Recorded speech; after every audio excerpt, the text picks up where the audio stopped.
Kamalapur rail স্টেশনের প্ল্যাটফর্মে বাবা মায়ের সঙ্গে খুনসুটিতে ব্যস্ত ছোট্ট সাদমান। জামালপুরে গ্রামের বাড়িতে দাদা দাদির সঙ্গে ঈদ উদযাপনের তাড়না ভ্রমণের আনন্দ আরও বাড়িয়ে দিয়েছে কয়েক গুণ। বাড়িতে অপেক্ষমান স্বজনরা, তাই ঈদের আনন্দ ভাগাভাগি করতে সাদমানের মতো বাড়ির পানে ছুটছেন নগরবাসী। ঈদযাত্রার চতুর্থ দিনে ভোর থেকেই ঘরমুখো মানুষের ভিড় বাড়তে থাকে প্ল্যাটফর্মগুলোতে। ঈদ ঘিরে নানা পরিকল্পনা ও সে সময়ের চাপ এড়াতে আগে ভাগেই রাজধানী ছাড়ছেন তারা। আগে যাওয়ার কারণটা হচ্ছে যত আগে যাওয়া তত ভালো। আগে যাওয়ার আরেকটা কারণ হচ্ছে 4 তারিখের পর থেকে টিকিটটা সাধারণত পাওয়া যায় না। যে ছুটিগুলো জমায় রেখে ঈদের সময় একটু বাড়ায় নিতে, যাতে একটু আগে যাওয়া যায়, একটু পরে আসা যায়। এছাড়া নির্ধারিত সময়ে ট্রেন ছেড়ে দেওয়া আর ভোগান্তিহীন যাত্রায় ঈদ আনন্দ কয়েক গুণ বাড়িয়ে তুলছে ঘরমুখো মানুষের। ঈদে অনেক আনন্দ করব, অনেক মজা করব। আব্বু আম্মুর সাথে সবসময় ভালো লাগার সময়, কিন্তু ঈদের সময় সেটা আরও দ্বিগুণ হয়ে যায়।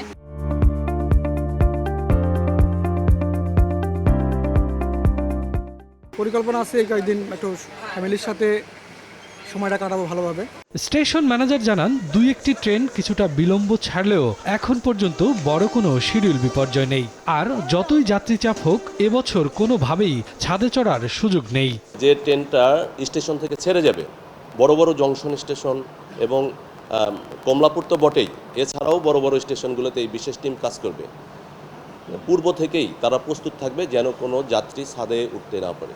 এদিকে খুব একটা যাত্রী চাপ নেই সড়ক পথের পরিবহনগুলোতে। রাজধানীর অধিকাংশ বাস স্টেশনগুলি চলছে যাত্রী খরা। সরকারি ছুটি শুরু হলে চাপ বাড়ার আশা বাস কর্মীদের। রাস্তাঘাট ফাঁকা থাকলে আসলে যাত্রা করে খুব ভালোই লাগে। আগামীকালকে শুরু হবে, তখন থেকে হয়তো বেশি চাপ হবে। এদিকে র্যাব জানিয়েছে, ঈদুল আজহা নির্বিঘ্নে উদযাপন ও সার্বিক নিরাপত্তা নিশ্চিতে যে কোনো পরিস্থিতি মোকাবিলায় সতর্ক অবস্থানে রয়েছেন তারা।